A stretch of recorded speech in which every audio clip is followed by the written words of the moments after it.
That's the Prime Minister on the red carpet. So he is going to be there, like we correctly told you, that the Prime Minister is right there. There he is. All right. There he is, skipping down the stairs of that IL-76 towards his friend Narendra Modi. Okay. Let these pictures play out. And the President is on Indian soil now. There's no sound. I just want to tell our viewers, there's no sound in these pictures in case you're wondering. But there you have it. Okay, there's the money shot. You have the handshake followed by the hug. Prime Minister Modi there in person, breaking protocol, right there at the red carpet to welcome Mr. Putin as he touches down on Indian soil. I think at this level, there is no real protocol. He decides it. Pretty much. The two leaders are on the red carpet over there. Yeah. It's the delegation, receiving the Russian president over there, diplomats. I can see India's ambassador, Vinay Kumar, India's ambassador to Moscow over there, shaking the hand of the Russian president over there. You can see the Russian ambassador as well. You can see members of the Russian embassy, their defense staff who are posted over here in New Delhi, greeting President Putin. And then Prime Minister Narendra Modi, along with the Russian president. Let's see what takes place. There's sometimes a small cultural event which also takes place. I think that's something that they are witnessing now. We'll just see what happens over there. We've got these images up full screen, and then we'll have to see if there is a small guard of honor. So that is the cultural event I was talking to you about, a small dance. We'll spend a few minutes over here before he proceeds to perhaps taking the salute and then getting onto his vehicle and leaving. So there's not very much formality. These pictures are very, very important, Vishnu and Padmaja, the dance. A lot of people will be wondering, why the dancers there. Is this really necessary? The soft diplomacy relationship between India and Russia is enormously significant. And it's something that Putin has mentioned over and over again. The dance culture, the connect between people of India and Russia goes back decades and decades. There are a huge number of Russians who learn Indian dance here in India and vice versa. So these things are not, just cosmetic little embellishments. They're traveling in the same car. They are about to travel in the same car. Did they get into the same car? Yeah, I think President Putin got into that car, and you can see Prime Minister Modi getting into the same vehicle. So this is that vehicle of the PMO, which the two leaders are in. You can see President Putin in the back. So we can confirm that both the leaders are in the same car. So Padmaja, you were right. You asked that question first. Are they going to ride in the same car? Here you have your answer. Unlikely. Here you have your answer. It's over to you.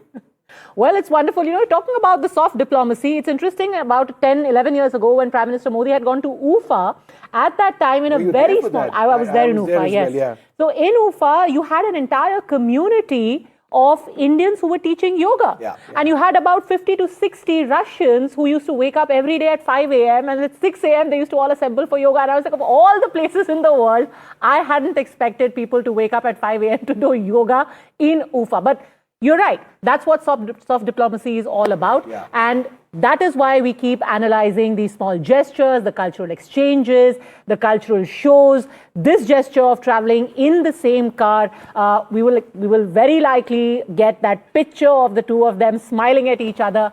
This is very important in diplomacy. It's not only about what you say, but also what you are seen to be doing. These pictures are going to be splashed on the front page of every newspaper across the world. Okay, Prime Minister Modi and the Russian president in the same car, leaving now for...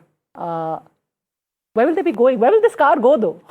It could be just Prime Minister... Will they be going to... Drop him to his hotel or going straight to the Prime Minister's house. I mean, it is... To be fair, Maurya is on the way to Lok Kalyan Marg, so... But is it as informal as that? I mean, it's just unbelievable. No, but Vishnu, I think we can agree that this is Modi-Putin protocol. That's the Russian beast. Okay. The Russian beast, that black car, the Russian president's limo, is following the two leaders. That poor beast has been told, "Hamara picha karo." That beast was brought in for the journey from Moscow, all the way flown across over here. Follow this car. President Putin gets into Prime Minister Modi's vehicle, and the two go off, and the beast follows. I think this is such a beautiful symbol of how these two leaders who of course respect protocol and the agencies that protect them and serve them, but are manifesting how there is a degree of spontaneity to this relationship. The fact that they are so easy with each other in their physical space, they're traveling in the same car.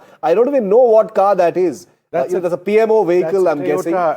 So either they're headed SUV. Towards the hotel. I'm guessing they must be headed towards 7 Lokalyan Marg right now. That my guess would be that they're headed straight for dinner.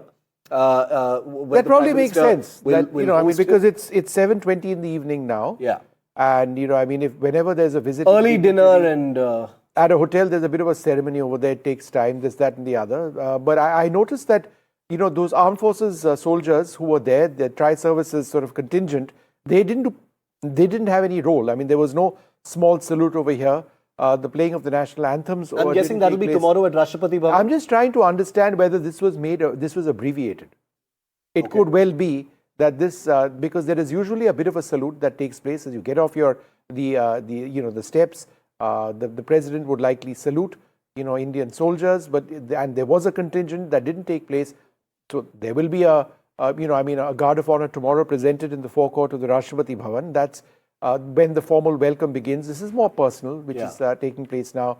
And let's wait and see. This is outside Palam Technical Area, and that's right next to the Air Force Museum when this motorcade is exiting. And we'll see the Prime Minister and President Putin in a white Toyota Fortuner SUV. That's the vehicle the two leaders hopped onto. Also important to note that in Tianjin, it was Prime Minister Modi who travelled in the Russian president's beast, but today it is Mr. Putin who is in Mr. Modi's car. So a sort of a reciprocal gesture there. It's he who's hopped onto his car with his beast tailing all of them. The beast has gone off. They were ahead of that. But it's interesting, isn't it? I mean, I think that point on reciprocity is important, that, both leaders sort of doing that. You come into my car, I'll come into your car. It shows the trust between the two leaders, the friendship. What I find interesting is... when one is traveling in the other's car, does the security also accompany them in the same vehicle?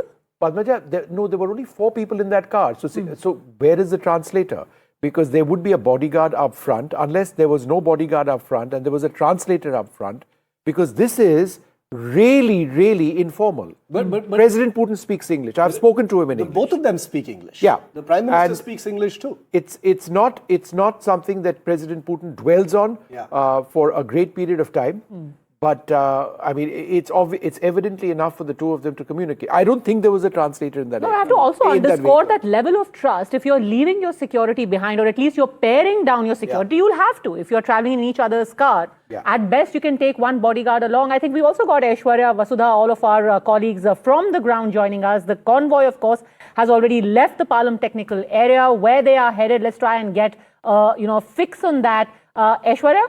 Where is the cavalcade headed? Where is the convoy headed?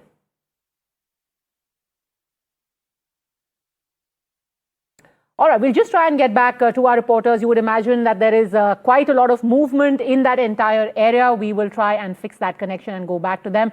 But a very, very...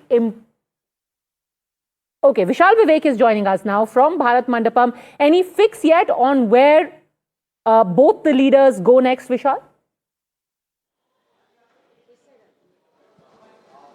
Well, as you guys have been rightly discussing that it could be either the PM house or, it could be the ITC Maurya where Vladimir Putin is expected to be living. But the dinner is supposed to happen, that we've heard from sources, that the big dinner between both the leaders will happen. So all eyes will be on that, whether there are discussions that we have all been talking about, whether it's defense, whether it's AI, whether it's, cooperation when it comes to, exchange of personnel, because Russia has been wanting at least 500,000 skilled workers from the Indian side only. So that is one of the biggest points of discussions that both the sides will have.